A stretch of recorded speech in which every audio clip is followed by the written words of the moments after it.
Good morning, afternoon, or evening. My name is Adam with the Theory, and welcome to another episode of Adam's Theory. Okay, so first off, you guys broke my heart last week, man. I was tired, and I did a video about the Ranger and the ways to improve it, and y'all didn't show me any love with that video with the views, so y'all broke my heart. So I'm mad at y'all right now. All right. But even though I'm mad, I'm going to do another video and stuff like that. So please like, subscribe, comment, tell me what you like, what you don't like about it, and we'll keep it moving. All right. So I think like every Monday, I'm going to be doing videos about pretty much certain classes and subclasses and stuff and what they do from D&D 2024. So right now we're about to do a video about my favorite class, the best class in D&D, the Warlock. All right. Now I will say this: I could make this video an hour, because anybody that knows me, who has played with me, who has been my DM knows I love me some Warlock. I'll be selling my soul for that Warlock. All right. So, and I think I'm probably going to do a whole series. I'm going to have a playlist of the Warlock and everything, because I love the Warlock and I want to share the love with it. But anyway, enough talking about that. Let's talk about the new D&D Warlock for 2024. Should we be calling it 2025 now? But whatever, it is what it is. All right, so pretty much I'm going to be going through the subclasses, the updates that they made for the Warlock for 2024, and what I like and I don't like. So I'm going to start with the least, and then I'm going to go end it with the best. All right, so caveat, all the Warlocks are amazing. It is what it is, and I will be playing with each of these subclasses. But somebody had to be last. And after some careful research, it really hurts my heart to really say this. It really does. But I'm going to have to give the fourth spot to the Celestial Warlock. All right. Now, the Celestial Warlock is pretty much, that's the goody two-shoe Warlock. He gets his powers from an angel or a unicorn or some nice little rainbow from the upper planes and stuff. All right. So pretty much you're the hill bot. Okay. So let's go over the spells. So the one thing I do like about what they did with the Warlock is that now they do, when they get their subclass, they get spells that are always prepared, and I do love that, okay? Because the thing that happens with the Warlock is that sometimes we kind of get stuck in the meta and only pick certain spells, and I think that what they did is all the meta spells are always prepared. So now it gives you an opportunity to, when you level up, experiment with other spells, so I like that. All right. So level 3 spells, you got aid, cure wounds, lesser restoration, light, all the goodies, two-shoe spells. The cure wounds will probably be really good, and so is the aid. So you'll be using that, especially with the Warlock, because you could upcast them. All right. So you got level 3, you got your healing light. You gain the ability to channel celestial energy to heal wounds. All right. The number of dice in the pool is 1 plus equal to your Warlock level. So when you get this, pretty much you'll have 4 of these dice, and as you get up, you get an extra one and stuff. All right. So as a bonus action, you can heal yourself or another creature at 60 feet, expending dice from the pool. So pretty much it allows you're the heal bot. All right. I think this is their best ability. It gives you extra little heal that you can have, and it's not that bad. Probably, pretty much if somebody goes down, you could always just heal, just, get them back up and everything. Probably just use 1 or 2 dice to do that. So it's not that bad. It's a decent ability. Unfortunately, it all goes downhill from there. Your level 6 is your Radiant Soul. Pretty much it gives you resistance to radiant damage. And from my experience, you rarely take radiant damage. Rarely, unless you're fighting a paladin. And to be honest, if you're fighting a paladin, you got more things to worry about. Yeah, I just don't like that ability. Being resistant to radiant damage isn't a great thing. And pretty much also, if you cast a spell that does radiant or fire damage, it adds your charisma modifier to it. So it gives you any spell, I guess once per turn, you can add, it does agonize blast, which I'm like, okay, I guess. I mean, I'm just not a big fan of it. I mean, the level 6 ability is very underwhelming. I'm not impressed with it, so it is what it is. And then you get the level 10 ability, Celestial Resilience. And pretty much it gives you, it's Inspiring Leader. That's all it is. All right. Which for a level 10 ability, I mean, I could get Inspiring Leader at level 4. I could get it at level 8. So having a level 10 ability that's practically Inspiring Leader is not that bad. Let me see. Those creatures gain temporary hit points equal to half your Warlock level and your Charisma modifier. So about it could be plus 10. It to me, it's not that great. I'm just sorry. I'm not impressed with it for a level 10 ability. So that is why the Celestial Warlock gets the last spot. Sorry, love you, but it's just not my thing. All right. Next one, number 3, we got the Fiend Patron. Okay, we already did the little Angel Goody Two Shoe Warlock. Now we get to the dirty Warlock that gets his powers from the oven down under. All right, so the level 3 ability is the Dark One's Blessing. Okay, so pretty much if a creature dies, you get temporary hit points equal to your Charisma modifier plus your Warlock level. Here's this from my experience. Do yourself a favor. Forget that you have this ability. All right, just forget it. The reason why I say that is because it's annoying. Like trying to always try to get the last hit, then you're mad at your party for stealing your kill to try to track this, and then when you do, you're gonna forget about it. Now they did try to do an upgrade, saying that okay, you gain this benefit if the enemy dies within 10 feet of you. Even if somebody else, like, so pretty much if one of your friends defeats the enemy and it's within 10 feet of you, you get it. But I don't want to be 10 feet of any of them, any of those guys. Like, nah, that's just a bad day. So I just feel disability, just forget about it. If you remember it and happen to get it, that's great, temporary hit points. But you can use an invocation to get temporary hit points if you're real worried about it. All right. So the Fiend, your prepared spells, level 3. You pretty much you got your Fireball, you got your Stinking Cloud at level 5. At level 3, Burning Hands. Don't use that spell. It just causes more trouble. Command. Oh no! Sorry about that. Oh my goodness. Sorry about that. All right. I want to see if anybody knows that I did that in the comments. But anyway. All right. So Command is a pretty good spell for a Warlock, especially with the upcast. I like what they did with the update. Because I think in the 2014 version of it, they got to be able to understand you. But in 2024, they don't. So I really do like this spell. So pretty much I like, prepared spells, pretty good. You got all your necessary spells. Now, level 6, Dark One's Own Luck. Oh my goodness. They made this ability was great, but the thing I did not like it in the 2014 version of it is that you only got one use of it. All right. And pretty much the Dark One's Own Luck. Okay. That's what it's called. Pretty much on an ability check or save and throw, roll a D10. And, pretty much you could add that to the roll. I really did like this ability, but you can only use it once per short rest. Now, with the update, you can use it a number of times as your charisma modifier.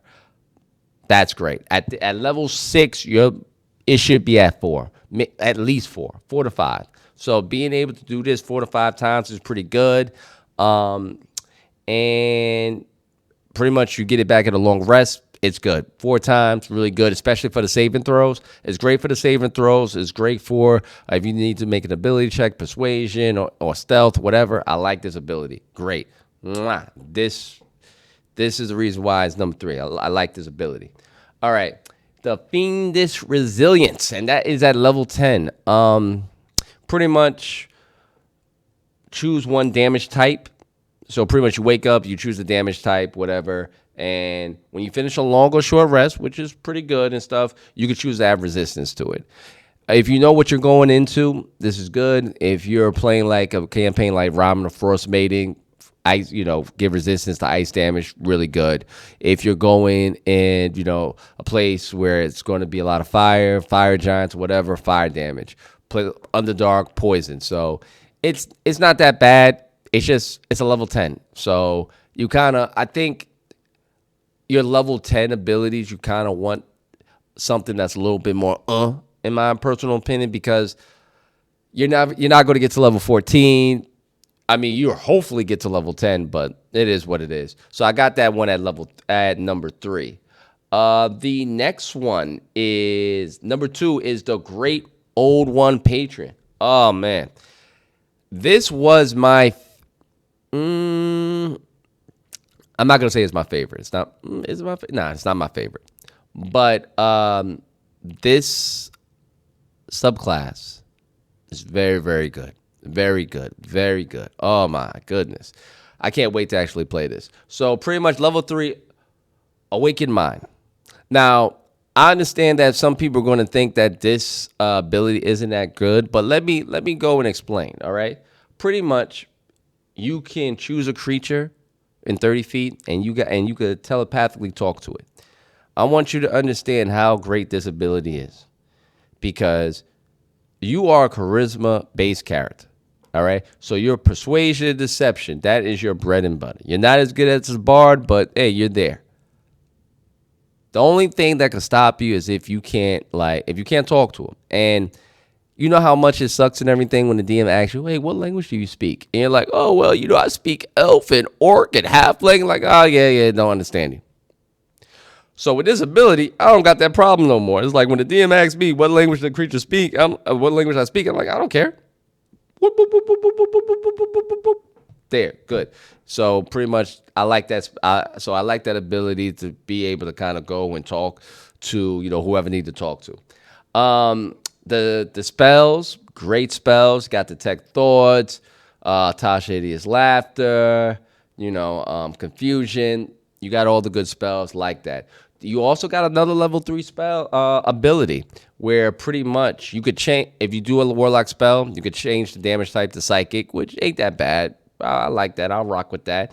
And if you cast an enchantment or illusion spell, you could use it without the verbal or somatic components, which is really good as well. So that means no counter spell. I just kind of I like that, So I like that. The level 6 one, what do we see? What is it? Clairvoyant combatant. All right, I'm pretty sure I didn't pronounce that right, but it is what it is. I'm pretty sure you guys are going to tell me that in the comments. You pretty much, with this ability, you form a telepathic bond with somebody, and if they fail, it's let me see, what type of save is it? It's a wisdom saving throw, so it's not too bad. If they fail, they have disadvantage against you. You have advantage against it. It's okay. It's all right. I mean, I think is it better than the 2020? I mean, it's all right. Oh, it's okay. I mean, personally, it's one of those abilities where it's like, all right, like they have disadvantage against me. I'm a warlock, okay? Even at disadvantage, it's probably still going to hit me with my 15 AC, okay? So it is what it is. Now, the level 10 ability. Oh, man. All right, so I will be real. This would have got the number 1 spot if the level 10 ability was a level 6 and you got it a lot sooner. So, Eldritch Hex. So, before I go and talk about this ability, let me go and put it out there. So, I would say back in the day, and I don't think I don't have this problem anymore, but a lot of players used to think when it came to Hex that when you get the disadvantage on the ability checks is also on saving throws. And sometimes you got to correct that. Like, nah, that's not the case. Because I know that there were some people that tried to do the Warlock monk build so that way they could get the Hex. And I had to correct them like, nah, that doesn't work that way. It's an ability check. So when you do a hex, you probably want you target their like athletics. So that way the barbarian or fighter, they grapple them and everything and could try to restrain them. Uh, and but it didn't affect the saving throws for the for certain things. It's just the ability checks. But with this hex, oh yeah. Yeah, that saving throw gets affected too. So if you want to pick wisdom, yeah, it's wisdom saving throw they have disadvantage on. This is amazing. Hold on, I just want to go and see something here. Saving throw. Oh, so pretty much, I just had to read this because I just wanted to make sure that it just wasn't for you. They have disadvantage on saving throws just against your spells. This is against anybody. I like this. I really, really do. Okay.